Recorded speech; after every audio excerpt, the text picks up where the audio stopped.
Jérémie 30, verset 16 dit ceci. Cependant, tous ceux qui te dévorent seront dévorés, et tous tes ennemis, tous iront en captivité. Ceux qui te dépouillent seront dépouillés, et j'abandonnerai au pillage tous ceux qui te pillent. Je voudrais déclarer sur la vie de quelqu'un ce matin que tous ceux qui te dévorent, qui t'ont dévoré, qui ont fait des dégâts dans des domaines de ta vie, Dieu dit qu'il les rétribue par des dégâts aussi, au nom de Jésus-Christ de Nazareth. Tous ceux qui ont pillé en ennemi des domaines de ta vie, Dieu dit qu'il les conduit en captivité, il les emprisonne et il paralyse leurs œuvres au nom suprême de Jésus-Christ de Nazareth. Tous ceux qui te dépouillent, qui t'ont dépouillé jusqu'à maintenant, Dieu dit qu'il va les abandonner au pillage. C'est pourquoi ce matin, dans les domaines de la santé, concernant ta santé, tous ceux qui t'ont dévoré et qui t'ont pillé, que Dieu puisse les piller au nom suprême de Jésus-Christ et que ta santé te soit restituée au nom de Jésus-Christ de Nazareth. Que les différentes maladies qui ont affecté tes différents organes vitaux, ton cerveau, ton cœur, tes reins, ton foie, au nom suprême de Jésus-Christ de Nazareth, que tout le pillage qui a été fait de tes organes vitaux cesse maintenant, parce que Dieu ramène le pillage chez ceux qui t'ont pillé au nom de Jésus-Christ de Nazareth. Quiconque a dévoré tes finances, a dévoré tes affaires, a dévoré tes entreprises, a dévoré ton commerce, a dévoré tes projets, en empêchant que tu aies des réalisations. La Bible déclare dans ce passage que ces personnes elles-mêmes vont être rétribuées par le Seigneur pour être dévorées au nom de Jésus-Christ de Nazareth. Et la Bible termine en rappelant que Dieu va conduire en captivité tous ceux qui ont fait de toi un ancien captif au nom de Jésus-Christ. Je voudrais déclarer enfin, sur tes affaires, sur ta vie spirituelle, sur ton ministère, sur tes projets, sur ta carrière professionnelle, sur ton ministère, comme je l'ai dit, déclarer sur tes études, sur ton foyer, sur la vie de tes enfants, que Dieu envoie des ennemis à tes ennemis. Dieu envoie des adversaires à tes adversaires. Dieu envoie des forgerons aux cornes qui se sont levés contre toi pour disperser ce qui est à toi, et ces cornes sont brisées, ces cornes sont broyées, ces cornes sont détruites au nom suprême de Jésus-Christ. Aucune puissance qui t'ait dévoré par le passé, aucune puissance qui t'ait pillé par le passé ne résiste encore dans ta vie, parce que à compter de maintenant, la bonne main de Dieu sur ta vie te libère des pilleurs, te libère des dévoreurs, te libère des destructeurs, au nom suprême de Jésus-Christ de Nazareth. Amen. Alors, je suis très heureux d'être en votre compagnie en ce jour et nous sommes à Clinicos. Ce Clinicos est spécial, il parle de quelqu'un qui a vécu une situation exceptionnelle. Il s'agit de Aurélie. Alors, Aurélie dit une chose qui nous intéresse à Clinicos. Aurélie dit que lorsque elle a rencontré Lopez, elle était étudiante pendant que Lopez travaillait déjà. Aurélie rappelle qu'elle est d'une famille, on va dire aisée, et son père et sa mère, pour préserver leur honorabilité, pour ne pas que leur honneur soit entamé, ont décidé qu'Aurélie, comme elle n'était pas encore légalement mariée, alors qu'elle avait une vie de copinage avec Lopez, ne devait pas garder la grossesse qu'elle a eue. Et c'est ainsi que ses parents font tout avec leur propre médecin pour faire avorter Aurélie. Aurélie, par la suite, 1 an plus tard, se marie légalement avec Lopez et elle a donc fini l'université. Elle a une vie de famille, mais Aurélie dit qu'elle a aujourd'hui 41 ans et elle et Lopez ont fait tous les hôpitaux, ont fait tous les examens, ont fait tous les pays et sont en quête d'enfants.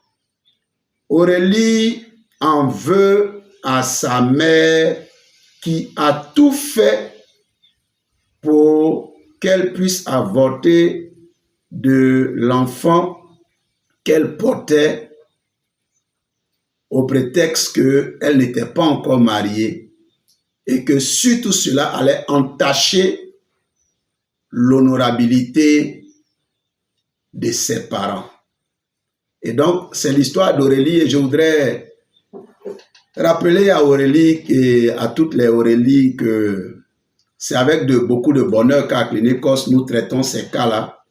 Alors, Aurélie, ta mère est quelqu'un qui semblait bien faire. Elle pensait certainement mettre tout en place pour que ton mariage et plus tard ton enfantement se fasse dans de bonnes conditions. Donc, que tu te maries et plus tard tu aies également un enfant, mais dans le cadre du mariage et non dans le cadre du copinage. Ce que je voudrais rappeler, c'est vrai que tu n'es pas content, tu n'es pas heureuse en ce moment, mais il y a une complexité de ce cas-là qui fait que je suis obligé de révéler ce qu'il y a à l'intérieur comme approche. D'abord, l'approche de ta mère. Ta mère a choisi une formule. Elle est d'une famille qui veut être honorée et pour son honneur, elle est prête à mettre en place tout ce qu'il faut pour que elle reste honorée, elle soit honorée et que son honneur ne soit pas entaché. Elle a trouvé que avoir une grossesse alors que tu n'avais pas encore totalement fini à l'université et que tu n'étais pas légalement dans le foyer de Lopez était pour elle un déshonneur par rapport à ses amis, parce que c'est ce que tu as rappelé dans le courrier. Elle avait donc ses raisons à elle. Et tous les choix qu'on peut faire, bons ou mauvais, c'est des choix qui sont motivés par des raisons. Alors, la question c'est, pendant que la personne a ses motivations, est-ce qu'elle est en droit de prendre un certain nombre de décisions nous concernant? Il y a dans le cas de ta maman une réalité, c'est vrai. En tant que chrétien, moi je suis pasteur et moi j'aurais souhaité que tu te maries dans le cadre d'un mariage légal, officiel, une vie de foyer. Mais tu ne dis pas clairement que tu étais chrétienne et que tu avais une famille chrétienne. Tu ne le dis pas clairement.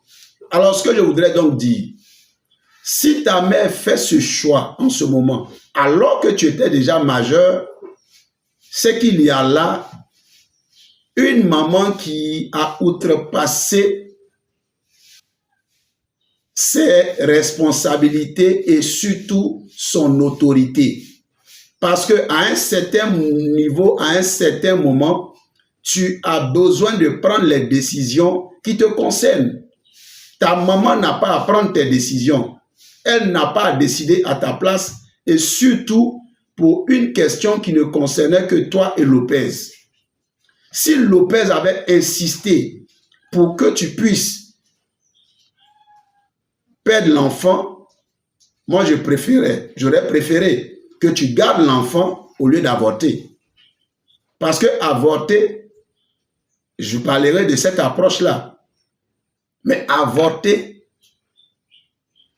elle n'a pas honte. Tes parents n'ont pas honte devant les hommes, mais devant Dieu, tes parents deviennent coupables d'un meurtre, coupables d'un crime, coupables on va dire, l'interruption brutale de la progression de la formation d'un enfant.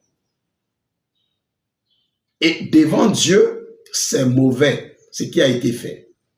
Mais déjà, le fait de décider à ta place alors que tu es majeur, tu n'étais pas en première année d'université comme tu l'as dit.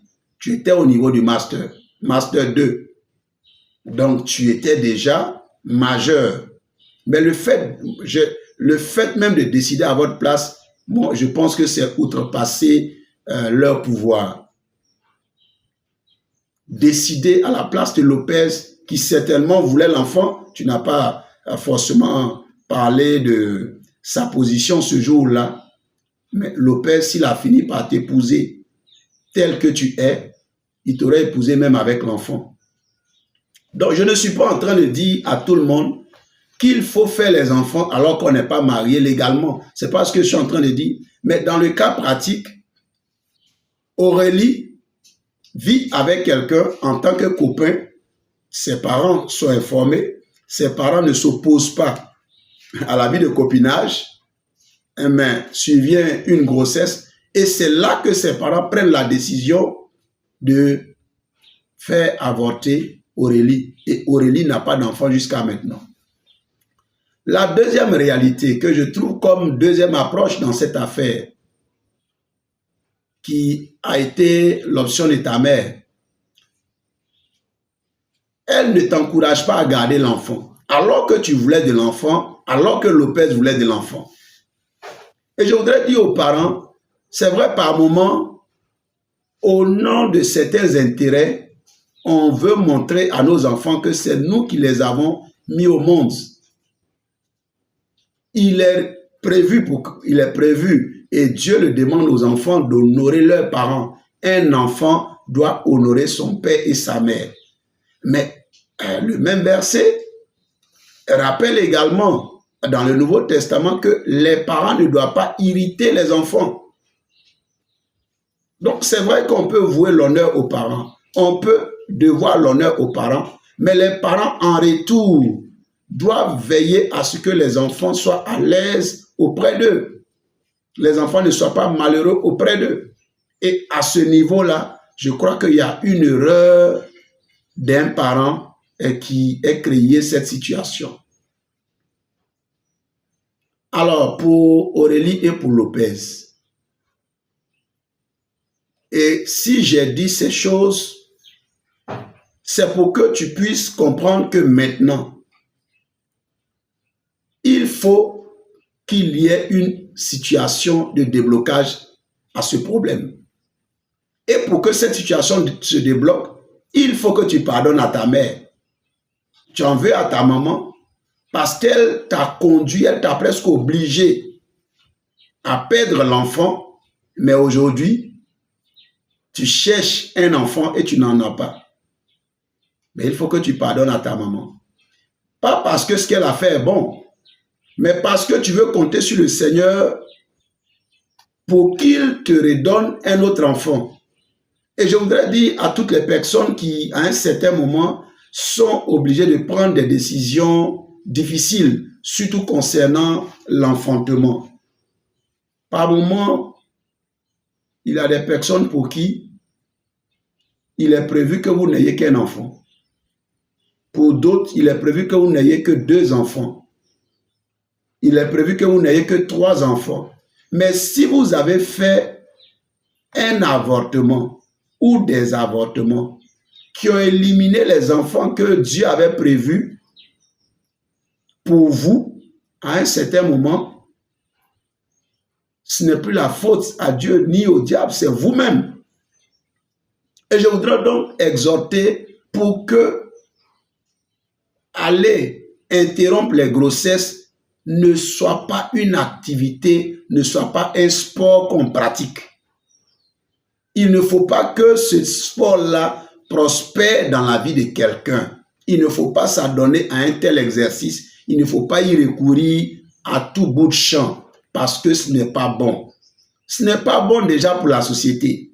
Mais parce que si nous autres, et vous-même qui êtes dans la situation ou qui l'avez déjà fait, je ne suis pas là pour vous juger, mais si on avait interrompu la grossesse vous concernant, est-ce que vous seriez en vie? Non.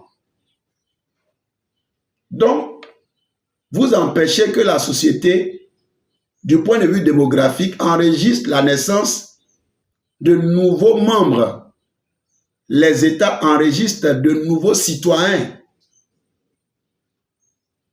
Mais devant Dieu, spirituellement, c'est un problème. Parce que nous éliminons la vie de quelqu'un dont nous ne sommes pas l'auteur. Nous ne sommes pas propriétaires. Parce qu'un enfant, lorsqu'il vient même par vous, que vous êtes son père ou sa mère, vous n'êtes pas son propriétaire. Vous n'êtes que le canal par lequel Dieu fait venir l'enfant.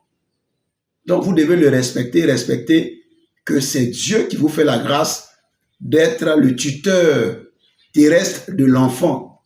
Mais parce que l'histoire, l'avenir, la destinée de l'enfant dépend de Dieu.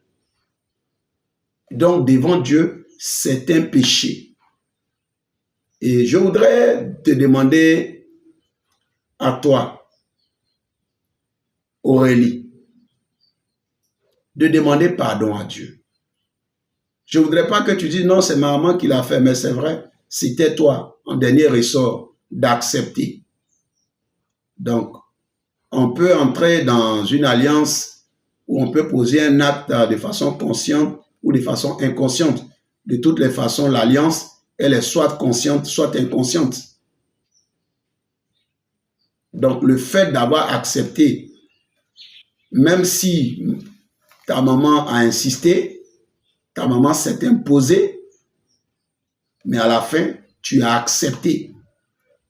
Et je crois que une bonne repentance permettrait au Seigneur de t'ouvrir le ciel pour un nouvel enfantement, et c'est possible. Je voudrais t'encourager à te repentir sincèrement. Mais avant tout, il faut que tu pardonnes à ta maman. Mais parce que si tu ne pardonnes pas à ta maman, tu peux te priver de la grâce d'avoir un autre enfant ou d'autres enfants. Il y a des personnes qui ont attendu beaucoup d'enfants. Je prends le cas du patriarche Abraham, le père de la foi. Et Abraham a attendu des enfants. C'est vrai, il y a eu le mauvais choix avec Agar, qui a donné Ismaël. Et plus tard, il y a eu le fils de la promesse, Isaac. Mais lorsque Sarah décède, Abraham a encore d'autres enfants avec Ketura. Donc, il y a toujours la possibilité pour Dieu de nous donner des enfants. Prends le cas de Anne. Anne, la mère de Samuel. Anne a pleuré, a passé du temps à chercher un enfant. Elle vivait dans un foyer difficile parce que c'était un foyer polygame avec sa rivale Pénina qui lui causait des misères. Mais Anne a fini par avoir Samuel, mais Dieu ne s'est pas arrêté là. Dieu lui a donné 6 enfants. Donc après Samuel a eu 5 autres enfants. Dieu peut encore te donner des enfants. À toutes les Muriel du monde entier qui est dans cette situation, qui ont été forcées ou qui ont été encouragées, peut-être pas par leur maman, mais peut-être par le conjoint, peut-être par le compagnon d'hier. Et aujourd'hui, vous avez du mal à procréer. Dieu est celui qui permet de procréer. Et j'aime dire que lorsque nous regardons la situation des personnes qui ont attendu des enfants longtemps, quand la Bible les présente, les personnes étaient âgées. Cela veut dire quoi? De la même manière, aujourd'hui, les hommes utilisent médicalement l'insémination. artificielle où voilà, vous connaissez l'insémination artificielle. Pour qu'il y ait procréation, mais toute cette sagesse-là, nous la tirons de Dieu. Donc Dieu est celui qui est capable de faire procréer un utérus, même qui est en état de ne plus enfanter. Dieu est capable, il y a plusieurs témoignages, Dieu est capable de faire enfanter une femme même qui n'a pas de trompe. Donc, même si les conditions au niveau de l'âge, tu es en train d'avancer en âge, mais même à 41 ans, on peut encore enfanter, mais même si tu avais dépassé l'âge et que tu étais à la ménopause, Dieu est toujours capable de te donner un enfant. Élisabeth certainement était à la ménopause. Sarah était à la ménopause. La Bible ne donne pas de détails concernant Anne, la mère de Samuel. La Bible ne donne pas de détails concernant la femme de Manoah, la mère de Samson, mais elle aussi avait attendu longtemps et n'avait pas d'enfant. Mais elle a fini par accoucher. Aurélie, tu finiras par accoucher. Et je veux prier pour toutes les Aurélie ce matin. Imposez-vous la main sur votre ventre. Mais je voudrais avant tout vous exhorter à vous repentir, à demander pardon à Dieu pour le sang qui a été versé. Dites à Dieu sincèrement, je regrette. Seigneur, je veux renoncer à cela. Seigneur, pardonne-moi. Si vous n'avez pas Jésus, venez à Jésus. Venez à Jésus. Et je voudrais prier avec vous, quel que soit là où vous vous trouvez, pour que nous puissions avoir, n'est-ce pas, la grâce de Dieu se manifester à nouveau, parce que je crois que vous pouvez encore enfanter. Et c'est encore possible parce que la grâce de Dieu se renouvelle et les bontés de Dieu ne sont point à leur terme pour vous. Ce matin, nous allons prier. Excellent Père de grâce, je prie pour Aurélie et pour Lopez. Un mauvais choix, une mauvaise décision a créé un problème dans leur vie. Mais Seigneur, tu es celui qui pardonne à ceux qui ne dissimulent pas leurs transgressions.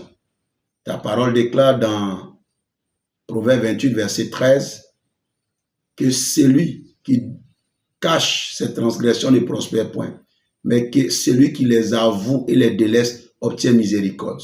Ce matin, je veux m'associer à Aurélie pour qu'elle obtienne miséricorde, et à toutes les Aurélie pour qu'elle obtienne miséricorde, qu'il leur soit pardonné leurs péchés passés et que ces personnes soient guéries et qu'elles puissent enfanter au nom de Jésus-Christ. Que là où leur sein n'était plus à mesure d'enfanter, que leur sein soit régénéré, qu'il leur soit accordé par le miracle créatif de Dieu des enfants, des Samuel et des Isaac et des Jean-Baptiste et des Samson au nom suprême de Jésus-Christ de Nazareth. Je voudrais bénir Dieu pour ce Clinicos. Merci d'avoir été si nombreux à le suivre. Continuez de liker, de commenter, surtout de le partager, mais aussi de vous abonner. Que Dieu vous bénisse et à très bientôt.